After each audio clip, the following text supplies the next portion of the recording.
Hey everyone, welcome back to Papa's Workshop. Over the last several months, I've been thinking about having a boom for the CNC machine and also for the camera. And I have looked at just about every different design out there. And you know, if you've been following my channel for a while, over the years I have made several different types of booms that have worked really well to be able to hold the cameras. But one of the things that I had found is the Woby Design. And I really like that. And I'm going to put a link to his channel down in the description below because he actually sells the plans.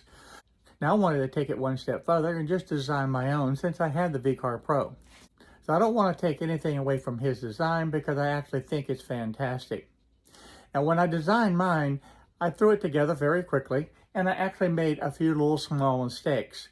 But that's what learning is all about. When I made this originally, I really just did it very quickly and did not measure anything. Now what ended up happening is this angle right here was not the same. In fact, the angle on this side versus this side was even different. And that was a bad situation. So I had to go back in and make that correction. The other problem that I had is that this piece that fits right up in here into this area, this bolt hole was actually too close to this one, and that needed to be able to change. So I just literally slid it over. The other problem that I had is that these bolts here were just fine. This is my center point that actually tightens onto the 3/4 inch piece of pipe. But this piece was too big. And I had a choice. And I could either just cut this down smaller or make this piece larger. And what I ended up doing is just taking and cutting this right here and extending it out and making this piece a little bit larger. So those were the small little changes that I had to make to be able to make a better arm to be able to hold the vacuum or to hold the cameras. Now some of the measurements that I had used, this measurement right here to be able to have it where the bolt recessed into, let me show you that. And I want to be able to highlight this. And that's actually a 1/2 inch in diameter. And that worked out to be absolutely perfect.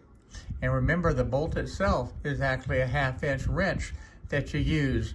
So that worked out good. This enter hole right here is actually 0.3125, and that's your 5/16.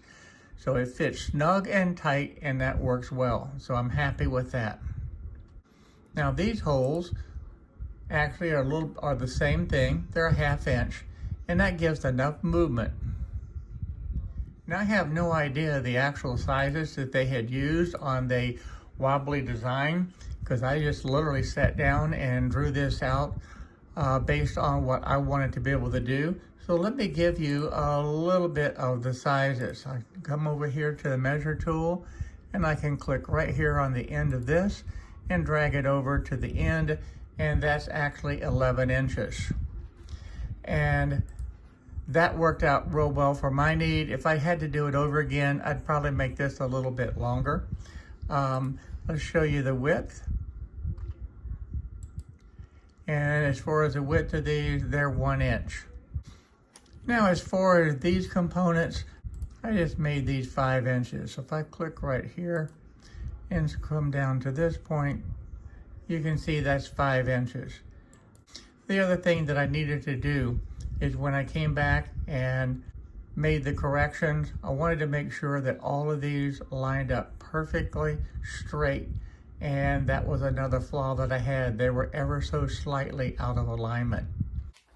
Now this design actually used the 5/16 inch bolts throughout this whole entire design. But when I was putting mine together, I actually ran into something that was unusual. This particular bolt, that's also a 5/16, has a much larger head on it. And I've never seen that before. So if you've seen that, let me know in the comments, because that was a first. Because I had actually printed out the various knobs that would work for the standard 5/16 inch bolt. And I had to go back in and change the design to be able to make this opening right here fit this larger size bolt head. So again, if you run into that problem, let me know in the comments. I'm very curious to be able to learn. Because the head of this bolt, being a 5/16 inch bolt, the head of this is actually a 9/16. And I was really surprised at that. Well, I had already printed all of the knobs necessary for the 5/16 inch bolt. I had to go back in to the Tinkercad software, and I just made the adjustment necessary for the bolt head of the 9/16 and just printed out another one. Now they said just standard PLA, and I did this with a 15% infill. I think that will be plenty strong. Now it took me less than 5 minutes to design this in the Tinkercad software, and just over an hour to print out this knob. Now I made this where this would be a press fit. Now I measured the bolt on the narrow point, and I also measured it on the widest point. I went ahead and put the bolt on here to give a little bit more structure. And we're going to open this up. I'll set that right there because it is a snug fit. And we'll just tighten this down. As far as the tolerance, I actually allowed about 5/100ths of an inch to be able to make sure that it would be tight but not too tight. And that will allow it to be a press fit. And that looks real good. So that press fit inside of there. And if for some reason that ever wants to come out, I'll just put a little CA glue in there or a little bit of epoxy, but I don't think that will come out at all. And this works extremely well. There we go. And I like that a lot better than just a plain wooden knob. Now, some months ago, I actually designed the knob for the regular standard 5/16 inch bolt. And I've already printed it out.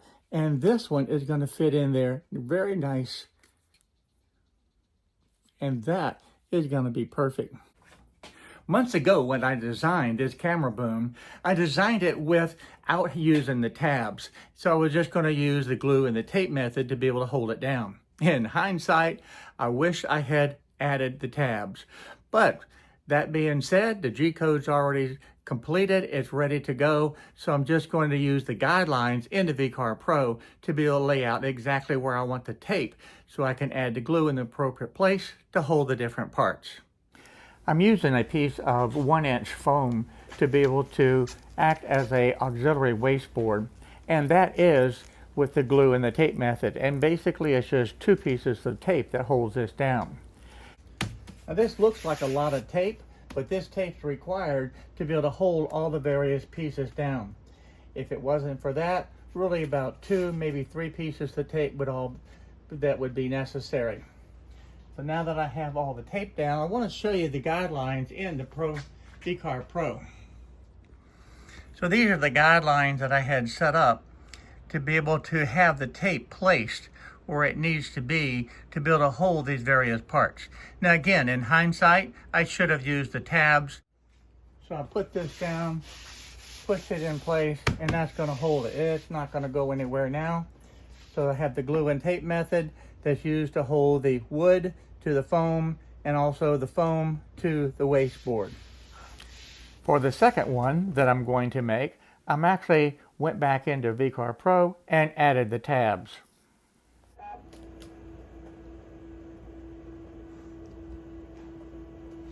So I'm going to go through the homing process now, and then we're going to bring the CNC machine up right to this point right here at the bottom left hand corner to be able to cut this out. Okay, the machine is now homed, so I'm going to now bring it back over to where I need to set it up for the work XY position. Typically I will use a 1/4 inch downcut bit such as this to be able to cut this type of project out. And this type of bit you can just pick up at any of the big box stores. But today I'm going to try something different. This is a brand new bit that I have, and this bit is from Sharp Pro, and this is not a sponsored video. I just looked this up and decided to buy it and give it a try. But this is an O-flute type of 1/4 inch bit that I'm going to use, and I want to see just how well that this will cut out this project.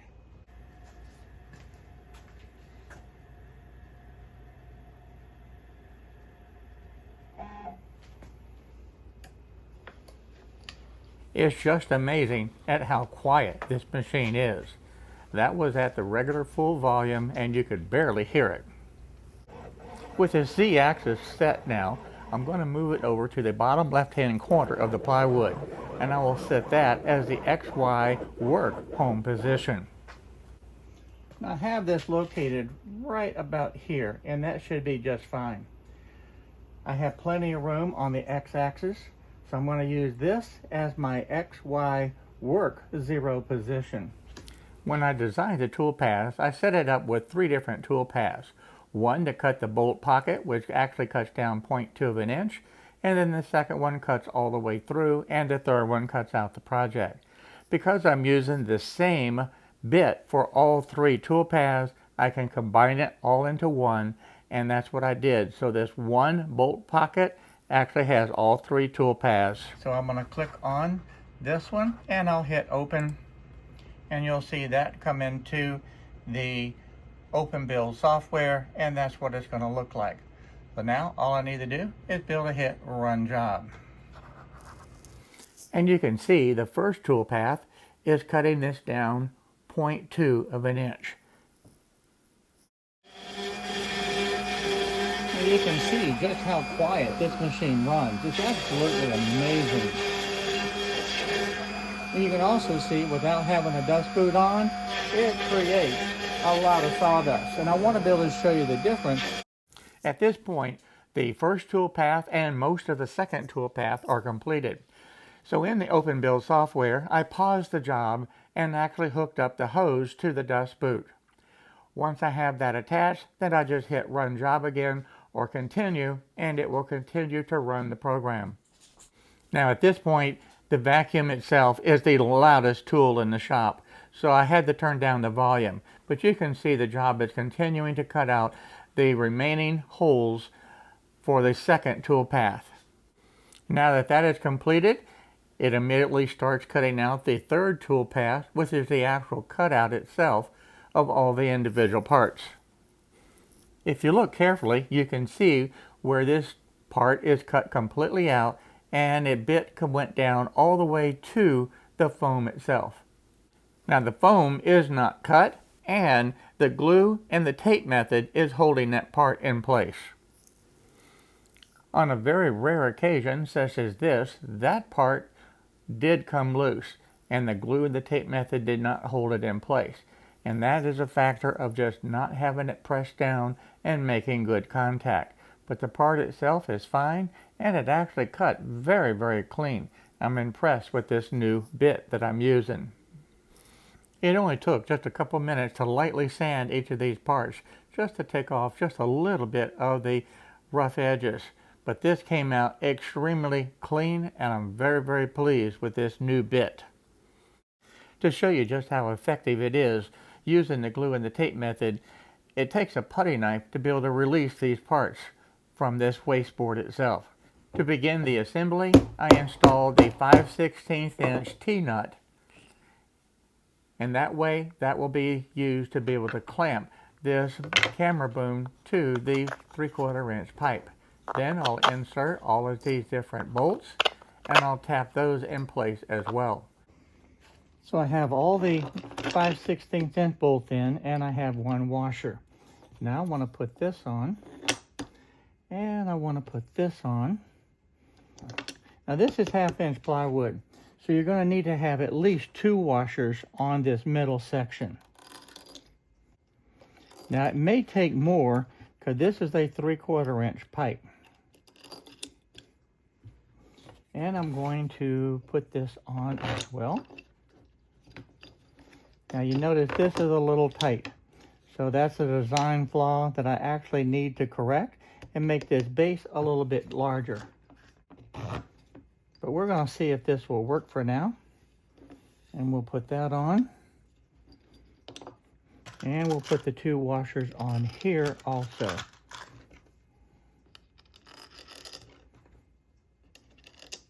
It And now I'm going to put the second plate on. And we'll put this on also.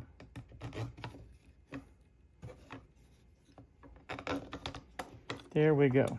Now we're going to need the top plate. And we'll need one washer here.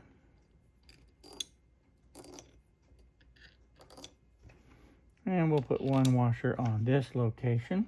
This is the part that we need.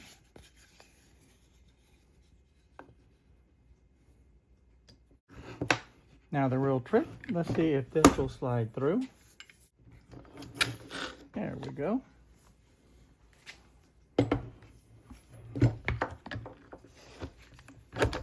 So that'll fit on there. So we'll add one more washer.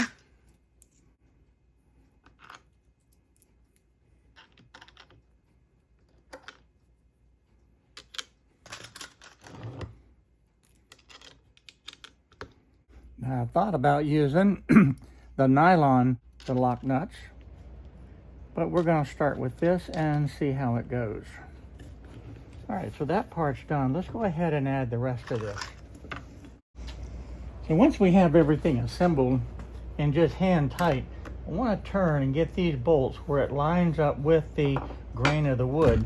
And then with a block underneath, I want to tap this in.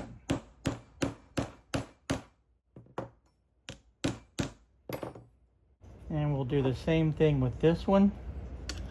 We'll line it up with the grain, and this helps to reduce the tear out. Now we can flip these over and tighten these. I went ahead and mounted this onto the workbench, and I wanted to test the tension just to see how well it would work and how tight these nuts actually needed to be. So I wanted to be able to move this now through the full range of motion just to see how this is going to work. And it actually did extremely well. I'm very happy with the way this turned out. It will hold the camera, I think, perfectly. And I think with this type of design, it makes it where the tension is actually going to keep it extended exactly where it needs to be without constantly having to adjust the tightness of the individual nuts. So hats off to the original designer, which is the Woby Design. So I think this has some amazing potential to be a fantastic boom for the vacuum itself. I'm going to make another one of these and actually correct a couple little design flaws that I have in this one to be able to have the perfect camera boom for one, and then a perfect platform to be able to secure the hose for the dust collection for the CNC machine. So I need to take a few measurements to see just how long these arms need to be to extend out further to get over to the center of the CNC machine.